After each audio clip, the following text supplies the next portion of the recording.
يا أيها الذين آمنوا إذا نودي للصلاة من يوم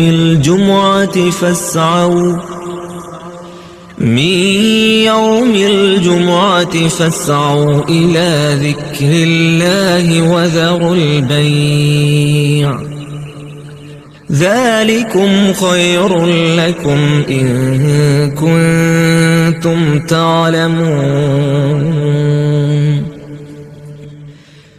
فإذا قضيت الصلاة فانتشروا في الأرض وابتغوا من فضل الله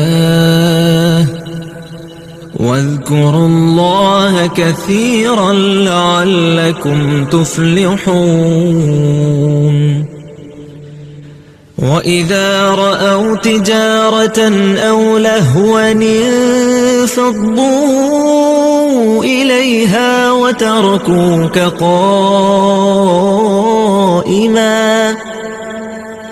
قل ما عند الله خير من اللهو ومن التجارة والله خير الرازقين.